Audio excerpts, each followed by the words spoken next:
आइए हम लोग जल संधि की चर्चा करते हैं। जल संधि वास्तव में जल का एक सकरा जलीय भाग है जो दो विशाल जल राशियों को आपस में जोड़ता है और दो स्थलीय भागों को एक दूसरे से अलग करता है, उसको हम जल संधि कहते हैं। यदि इस जल संधि को हम दो अलग अलग शब्दों में बांटें तो यहाँ पर देखिए जल का मतलब जल ही है और यहाँ पर संधि का मतलब समझौते से नहीं है, यहाँ पर संधि का मतलब जोड़ना है।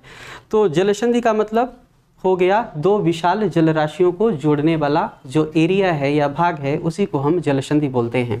यहाँ पर इस इमेज में एक जल संधि को जो है दिखाया गया है, उस जल संधि का नाम है जिब्राल्टर जल संधि। इधर एक बड़ा सा स्थलीय भाग है स्पेन का, स्पेन इधर है, यूरोप महाद्वीप का एक देश है स्पेन, उसका स्थलीय भाग इधर ये दिखाया गया है, ये पूरा स्पेन का स्थलीय भाग है। और इधर देखें तो इधर अफ्रीका का एक स्थलीय भाग है और ये जो स्थलीय भाग है अफ्रीका के मोरक्को देश का है, यहाँ पर लिखा हुआ है मोरक्को। और यहाँ पर एक जल संधि है, इधर अटलांटिक महासागर है, अटलांटिक, ये जो नीला नीला दिख रहा है ये अटलांटिक महासागर का हिस्सा है। और इधर एक बड़ी जल राशि है, इसका नाम है भूमध्य सागर, इधर है भूमध्य सागर। और अटलांटिक महासागर और भूमध्य सागर के बीच में यहाँ पर एक ये जलीय भाग है, सकरा जलीय भाग। और ये जो सकरा जलीय भाग है जिसके द्वारा, इस सकरे जलीय भाग के द्वारा ही अटलांटिक महासागर का जल भूमध्य सागर से या भूमध्य सागर का जल अटलांटिक महासागर से मिलता रहता है। तो इस पूरे एरिया को जिसके द्वारा अटलांटिक महासागर और भूमध्य सागर का जल आपस में मिलता रहता है, इसको हम बोलते हैं जल संधि। तो जल संधि एक सकरा जलीय भाग है जो दो विशाल जल राशियों को आपस में जोड़ती है और दो बड़े स्थलीय भागों को एक दूसरे से अलग करती है।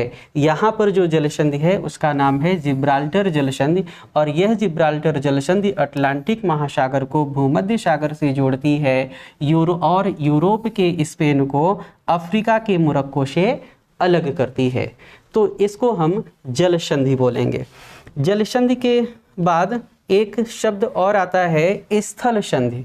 आइए देखते हैं स्थल संधि क्या होती है। स्थल संधि जल संधि का जस्ट उल्टा है ना। वहां पर दो जल राशियां मिल रही थी और दो स्थलीय भाग एक दूसरे से अलग हो रहे थे। स्थल संधि में दो स्थलीय भाग आपस में मिलेंगे और दो जल राशियां एक दूसरे से अलग होंगी। तो यहाँ पर इसको भी दो शब्दों में, दो अलग अलग शब्दों में तोड़ें तो स्थल का मतलब यहाँ पर स्थली है और संधि का मतलब जोड़ना, यानी दो बड़े स्थल को जोड़ने वाला एक सकरा स्थलीय भाग जो है उसको हम स्थल संधि कहेंगे। लेकिन जब दो स्थलीय भाग एक दूसरे से जुड़ेंगे तो दो जलीय भाग एक दूसरे से जो है अलग भी होंगे। तो आइए देखते हैं स्थल संधि का अच्छा उदाहरण क्या है। तो स्थल संधि का एक अच्छा उदाहरण है पनामा स्थल संधि। क्या है?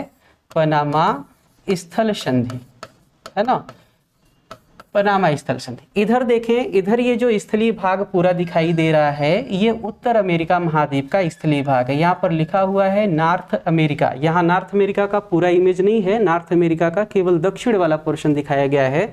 और इधर साउथ अमेरिका का ये स्थलीय भाग है। साउथ अमेरिका को भी यहाँ पूरा नहीं दिखाया गया है, केवल उसके कुछ ही पोर्शन को, उत्तरी वाले पोर्शन को दिखाया गया है। साउथ अमेरिका और नॉर्थ अमेरिका ये दोनों स्थलीय भाग एक दूसरे से एक सकरे स्थल के द्वारा जुड़ते हैं। वो सकरा स्थलीय भाग कौन सा है जिसके द्वारा ये जुड़ते हैं, उसको यहाँ पर व्हाइट घेरे में दिखाया गया है। ये जो यहाँ पर स्थलीय भाग है ये पूरा का पूरा, यहाँ पर एक देश है, नाम है इसका पनामा देश। और ये जो पनामा देश है यह भौगोलिक रूप से उत्तर अमेरिका महाद्वीप का हिस्सा है। किसका हिस्सा है? उत्तर अमेरिका महाद्वीप का। तो ये जो पनामा का ये जो सकरा स्थलीय भाग है, इस